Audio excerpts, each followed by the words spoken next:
Hello दोस्तों, मैं हूं आपकी होस्ट सैयदा दुआ ज़ैनब और आप देख रहे हैं दी कमर चीमा शो। आज के शो में हम बात करेंगे कि जो पाकिस्तान और इंडिया के मसाइल हैं, उनमें हमने देखा कि डिप्लोमेसी जो है वो काम क्यों नहीं कर रही। दोनों जो हैं वो अपनी टेंशन्स को मज़ीद बढ़ा रहे हैं। दोनों तरफ से हमने देखा अग्रेसिव स्टांस, अग्रेसिव जवाब, अग्रेसिव टॉक्स होती जा रही हैं। मीडिया भी एक दूसरे के जो है वो ख़िलाफ़ एक नेशनलिस्ट स्टांस जो है वो उस तरह से पब्लिक की तरफ पोर्ट्रे कर रहा है। तो इस सब के बारे में आज हम बात करेंगे कि आखिर डिप्लोमेसी जो है वो दोनों ममालिक के दरमियान काम क्यों नहीं करी। तो जी कमर चीमा साहब, जैसे आपने देखा कि पाकिस्तान और इंडिया की जो टेंशन्स फिलहाल चल रही हैं, तो आपके नज़दीक है दोनों ममालिक के दरमियान इस तरह का ट्रस्ट डेफिसिट क्यों है, डिप्लोमेसी क्यों नहीं काम करी? देखिए जी, बात सीधी-सी है। भारत ये समझता है कि वो एक बड़ा मुल्क है और उसका नैरेटिव और उसके पर्सपेक्टिव को समझा जाए। वो जो कहता है वो माना जाए। ये है बेसिकली पर्सपेक्टिव, पहली बात। दूसरी बात, वो कहते हैं कि भाई तमाम दुनिया के बड़े मुल्कों ने भारत को ओन किया है कि वो हमारे पार्टनर हैं। तो आप हमारे नैरेटिव को क्यों नहीं मानते? क्यों आप कहते हैं कि बैठो?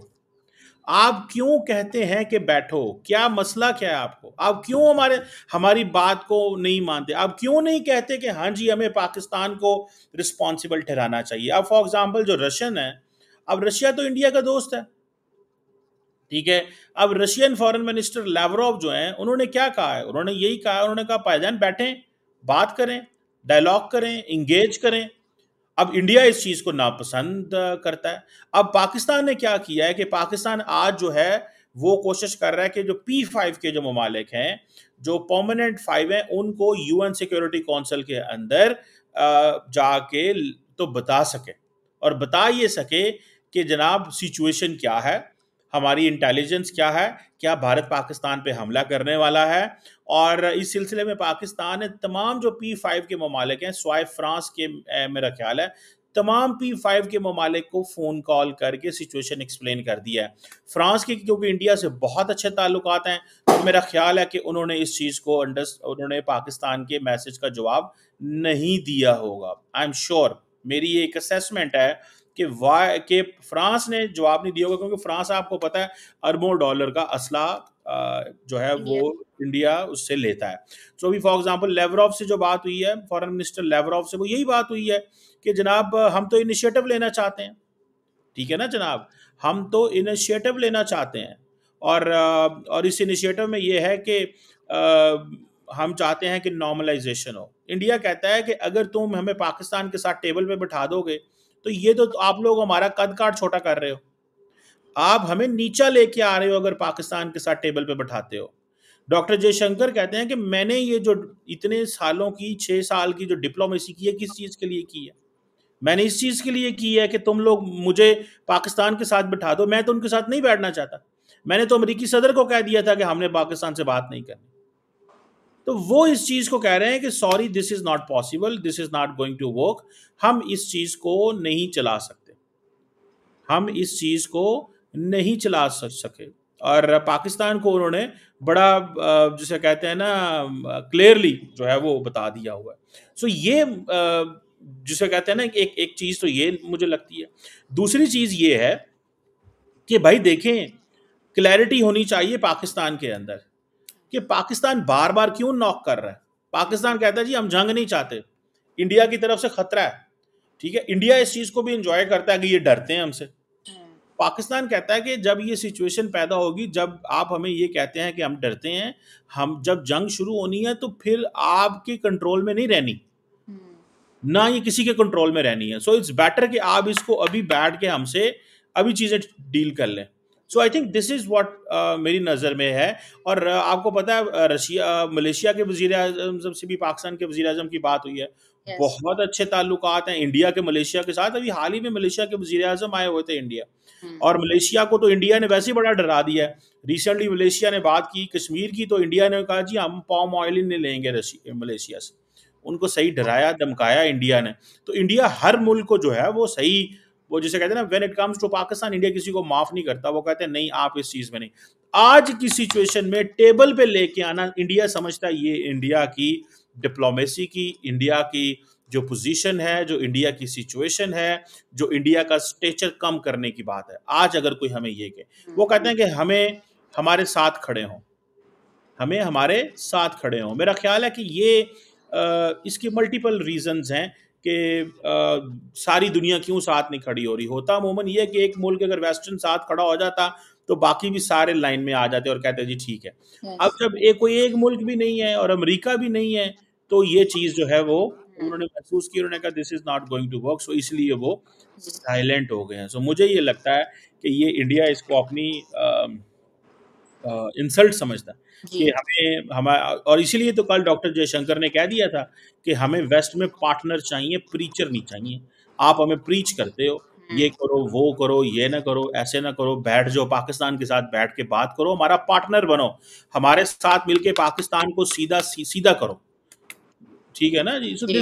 दिस इज दी जो सिचुएशन जो मुझे नज़र आती है। सो मैं ये समझता हूँ कि दैट्स वेरी इंपॉर्टेंट डेवलपमेंट, इन इस सेंस के अंदर इंपॉर्टेंट डेवलपमेंट है कि पाकिस्तान जो है वो अप्रोच कर रहा है, दुनिया पाकिस्तान को रिस्पॉन्ड कर रही है, इंडिया को गुस्सा आ रहा है कि हमारी जो स्पेस है उसको हमारी जो सिचुएशन है उसको समझा भी नहीं गया, हमारे नैरेटिव को उस तरह वैल्यू नहीं दी गई और हमें फ्री हैंड नहीं मिला। ब्लैंक चेक दो। ठीक है जी। इंडिया क्या क्या चाहता है? Blank cheque. India blank check चाहता है कि आप हमें ब्लैंक चेक दें ताकि हम पाकिस्तान को ठीक करें। जी। जी। चीमा साहब, जैसे आपने बात की रशिया, चाइना और मतलब रशिया और मलेशिया की, हमने देखा रशिया की तरफ से भी मीडिएशन के लिए उन्होंने बात की, मलेशिया ने भी जो है वो इस तरह की बात की कि वो डायलॉग या ट्रेड को फ़रोग देने की उन्होंने बात की। सिमिलरली हमने देखा चाइना के बारे में उन्होंने भी बिग ब्रदर की जो है वो तरह काइंड ऑफ मीडिएशन की, उस तरह से ऑफ़र करने की कोशिश की।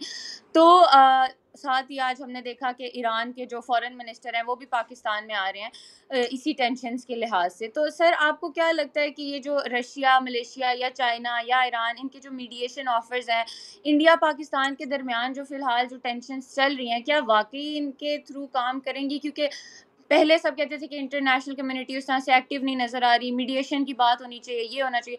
तो अब जब वो लोग बात कर रहे हैं, तो आपको क्या लगता है, क्या ये वाक़ई काम करेंगी या ये सिर्फ़ काइंड ऑफ एक कह सकते हैं डिप्लोमेटिक गेस्चर्स के तौर पे हो रहा है, या ग्राउंड रियलिटीज़ को रखेंगी वो सामने? देखिए, बात ये है कि ईरान के जो फॉरेन मिनिस्टर पाकिस्तान आए हैं, इंडिया जी। ने पहले तो उनको ये कहा है कि आपने सीधा हमारे पास नहीं आना पाकिस्तान से। जी। अब देखिए, इंडिया ने बार बहुत हाई सेट कर लिए हैं कि आपने पाकिस्तान, अगर इंडिया में है तो आपने यहाँ से पाकिस्तान नहीं जाना, आप पाकिस्तान है तो यहाँ से आपने इंडिया नहीं जाना। हुँ। आपको क्या लगता है दुनिया इसको क्या से देखती है? लोगों को बुरा लगता है। हुँ। लोगों को बुरा लगता है। इंडिया ने इंडोनेशिया के प्राइम मिनिस्टर को, प्रेसिडेंट को ये कहा आप यहाँ से वापस जाएं, हुँ। वापस जाके जब मर्जी पाकिस्तान आए, आप यहाँ से आप पाकिस्तान नहीं जा सकते। हमने डी हाइफनेट कर दिया हुआ है। ठीक है जी। ना जी। डी हाइफनेट कर वेट दिया कर हुआ दिया। है। डी हाइफनेशन में ये है कि भाई हम आप पाकिस्तान को हमारे साथ ना जोड़ा जाए, हुँ। पाकिस्तान हमारे साथ ना जोड़ा जाए, पाकिस्तान का वो लेवल नहीं है जो हमारा लेवल है। ठीक है। और दुनिया इस बात को मान गई। ठीक है, अभी ये कह रहे हैं, लेकिन दुनिया को ये बातें बुरी लगती हैं। हुँ। लोगों को जब आप डिक्टेट करते हैं, ठीक है, इंडिया और इंडोनेशिया की 40 अरब डॉलर ट्रेड होगी। इंडिया इस वक्त देख रहा है ईरान की तरफ एक इंपॉर्टेंट प्लेयर है। क्या इंडिया को ईरान से कुछ नहीं चाहिए? क्या जब इंडिया ने अपनी सप्लाई चेन, सारी ऑयल सप्लाई को सिक्योर करवाना होता है, तो हुँ। क्या इंडिया जाके ईरान की लीडरशिप से नहीं बैठता? बैठता है। क्या होतीज को नहीं कहता कि यार ये हमारे हमारे ऑयल टैंकर पे हमले ना करें, हमारे जहाज़ों पे हमला ना करें, हमें होस्टेज ना बनाएं? हुँ। इंडिया फेवर नहीं लेता है ईरान से? लेता है। लेकिन आज अगर इंडिया ईरान को ये कहता है कि जाओ वापस और वापसी पे फिर हमारे पास आओ, तो ये लोग, इसको people don't like it. Hmm. In the heart of the heart वो कहते हैं फिर ठीक है, मौका आएगा तो हम आपको बताएंगे। अब मुझे ये बताएं आप कि ये जो बागची साहब अभी आए हैं पाकिस्तान, हुँ। कोशिश करेंगे, बैठेंगे, बात होगी, दिस दैट, क्या इंडिया को ईरान से फेवर नहीं चाहिए कि वो चाबहार पोर्ट को एक्टिवेट करवाना चाह रहा है? क्या इंडिया की ईरान में इन्वेस्टमेंट नहीं है? है। लोगों, आप देखें ना, ईरान के वजीर खारजा की पोजीशन ये है कि आप यहाँ से 1.5 घंटे में दिल्ली पहुंच जाना है उन्होंने, हुँ। लेकिन वो कहते हैं नहीं 3 घंटे वापस जाओ। इंडिया कह रहा है यहाँ से 2-3 घंटे वापस जाओ तेहरान, अगले दिन फिर जहाज लो, फिर 5 घंटे की फ्लाइट लेके ऊपर से आओ हमारे। तो ये चीजें जो है ये लोगों को बुरी लगती हैं। इंडिया अभी लोगों को डिक्टेट करता है, जब डिक्टेट करता है तो फिर जब उनका मौका आता है तो वो फिर उस मौके का फायदा उठाते हैं। वो कहते हैं ठीक है चलो वी विल टेल यू जब हमारी बारी आएगी, अभी आप खामोश हो जाए। और इंडिया कह रहा है जी मैं बड़ी मार्केट हूं। सो इंडिया सारे का सारा जोर पाकिस्तान के ऊपर लगा दे। इंडिया अपना डिप्लोमेटिक पॉलिटिकल कैपिटल पाकिस्तान के ऊपर इस्तेमाल कर देना चाहता है। और उसकी वजह यह है कि इंडिया ये भी चीज समझता है ना कि अगर पाकिस्तान इस खित्ते में, अगर पाकिस्तान को मैं नहीं नीचा दिखा सकता तो मैं इस खित्ते में मेरी पावर किधर, मैंने कहाँ एक्सरसाइज करनी है। देखें बांग्लादेश है, पाकिस्तान है, दो ही बड़े मुल्क है जिनकी आबादी ज्यादा, बाकी ममालिक की आबादी छोटी है, श्रीलंका, मालदीव, नेपाल, उनकी छोटी आबादी है। तो कहते हैं कि ठीक है अगर मैं पाकिस्तान को भी नीचा नहीं दिखा सकता, मैं बांग्लादेश को भी नीचा नहीं दिखा सकता, तो मैंने अपनी पावर का इस्तेमाल लैटिन अमेरिका में जाके करना है। So that is a point. इस पॉइंट को समझें, इंडिया इज लुकिंग, इस चीज को देख रहा है। और सब लोग जो इंडिया पाकिस्तान आते हैं, इंडिया ने की डीहाइफनेशन की पॉलिसी, और अब ये चीज जो है वो दे डोंट। जी चीमा साहब, जैसे आपने बताया कि ऑब्वियसली इंडिया की डीहाइफनेशन की पॉलिसी है या उस तरह से, चीमा साहब आपको क्या लगता है कि कितना जो है हम अगर इस पूरे टेंशन के दौरान मीडिया की बात करें, मीडिया के जो आउटलेट्स हैं या ख़ास तौर पर दोनों तरफ की हमने देखा जो नेशनलिस्ट चैनल्स हैं या और भी डिफरेंट चैनल्स हैं, वो एक दूसरे के ख़िलाफ़ जो है वो किस तरह से आपको लगता है कि वो पोर्ट्रे कर रहे हैं या एक्स्ट्रा जो है आपको लगता है वो करते हैं? जिस तरह अगर हम अपने मिनिस्टर्स की बात करें, उनके मिनिस्टर्स की बात करें, हमारी तरफ से जो हमने देखा फॉरेन मिनिस्टर है उनकी तरफ से है कि इंडिया स्टेज्ड ड्रामा है to distract from freedom movements, right.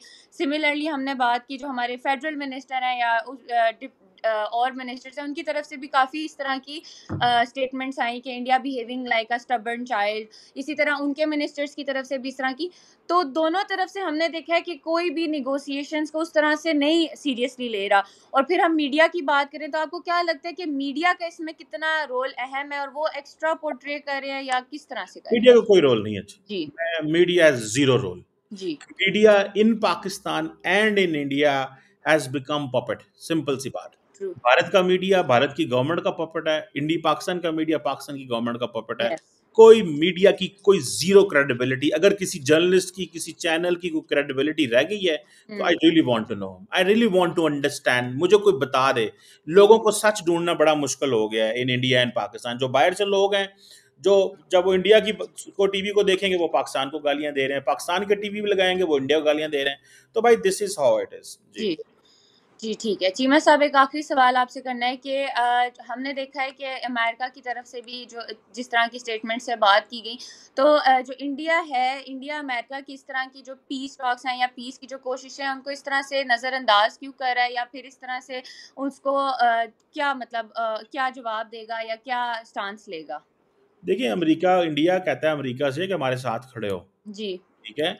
वो माइक पोम्पियो जो है ना, माइक पोम्पियो कह रहा हूँ, मार्को रूबियो, मार्को वो रूबियो। मार्को रूबियो को ये कहते हैं कि तुम बोलो वो जो हम कहते हैं। मार्को रूबियो आके लेक्चर दे के चला गया। हाँ मार्को रूबियो की बातों को तो देख के तो डॉक्टर जयशंकर ने कहा कि भाईजान आप ये अपनी सारी बातें अपने पास रखें, हमने पाकिस्तान के साथ डायरेक्ट कम्युनिकेशन नहीं खोलनी, हम्म हमने डी एस्केलेशन नहीं करनी पाकिस्तान के साथ। यही बातें तो उन्होंने कही हैं। हम्म वो यही बातें तो वो कह रहे हैं कि हमें डी एस्केलेशन नहीं करनी, ठीक है ना जनाब। सो मुझे ऐसे लगता है कि ये चीज इंपॉर्टेंट है कि जो मार्को रूबियो ने अल्फाज बोले थे जयशंकर साहब को कि आप पाकिस्तान के साथ बैठ के बात करें, वो कहते हैं सॉरी हम नहीं करेंगे, नहीं करेंगे। सॉरी हम बात नहीं करेंगे पाकिस्तान के साथ। सो मुझे ऐसा लगता है कि that is something very important, that is something clear चीज़ है जो नज़र आ रही है कि सिचुएशन इतनी आसान नहीं है जो नज़र आती है हमें। सो इंडिया अमेरिका से सपोर्ट मांगता है, full full throttle support. America वो सपोर्ट देने को तैयार नहीं है, क्योंकि अमेरिका कहता है कि तुमने रशिया के मामला जब मेरे साथ ख़राब हुए थे तो आप लोग मेरे साथ खड़े नहीं हुए थे।